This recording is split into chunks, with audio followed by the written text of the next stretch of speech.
Hey guys, welcome back to the channel. It's Arnie. Today we're going to be opening up some more toys. Specifically, we're going to open up Robin from the Merciless wave. So let's go ahead and do it. So before we go into that, let's go ahead and just look at the box. There it is in the front, looking cool. The back looks cool too with this art piece right in the back. Bigger box also because it comes with a torso. This one specifically though is interesting because this has actually 3 variants of this. And it comes with different faces, so that means that people are going to be putting the Merciless torso all over the internet if they were going to collect all 3, but I'm only going to be collecting this one because I just need one Robin. He's got a card, a base, and a chain. The colors on this figure are great. Green, red, yellow, skin tone, red, they just work together extremely well. The face sculpt is fantastic and the hair has green highlights in it. I would have liked a bit more paint on the skin to go with the texture though. One thing that's really surprising is how good the paint is on the tunic and the shoulders. You would think that they are actually the same material, but the tunic and shoulders are actually very different. Really well done paint job, and the colors match very well. So this figure is interesting in that it's small, and you would think that you have less opportunity to make this figure good. And it's kinda true. It's really similar to the Batman Who Laughs because of the rubbery elements in the torso, but it works extremely well with a short tunic and cape. The boots and gloves are also sculpted nicely. The texture on the legs is nice and it's gross, and I also like the texture on the shorts. And of course, he's got this kinky chain.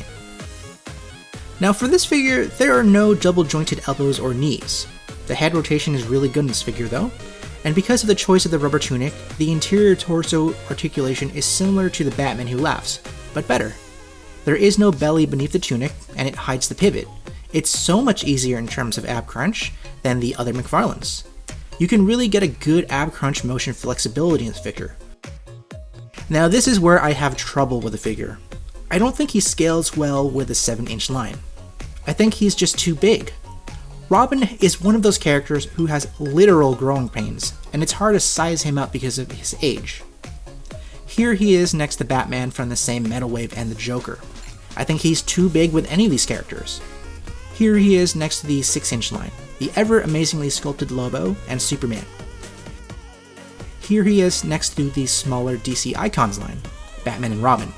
Now I love the scale of this Batman and Robin combo from DC Icons, so you can see how my expectations differ from what actually was produced.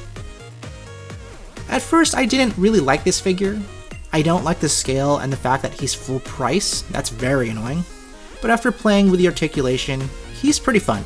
The paint and sculpting elements make for a very colorful figure, and the articulation is so surprising on this little guy that despite not having double jointed elbows and knees, he's very fun to pose. With that being said, my critical review of this is 2 things. He's too big even within the 7-inch line. Also, in the grand scheme of things, he comes with variants. I would argue that it would be better if he had multiple heads in one box, but I know people love to Arnie build. Obviously, I'm not in that group. Given that this is a chase figure, just get it if you see it on the shelf.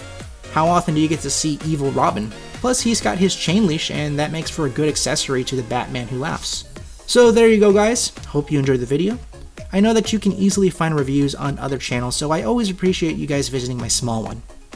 Make sure to follow me here as well as my Instagram at TheNerdBuster. Until next time guys, adios.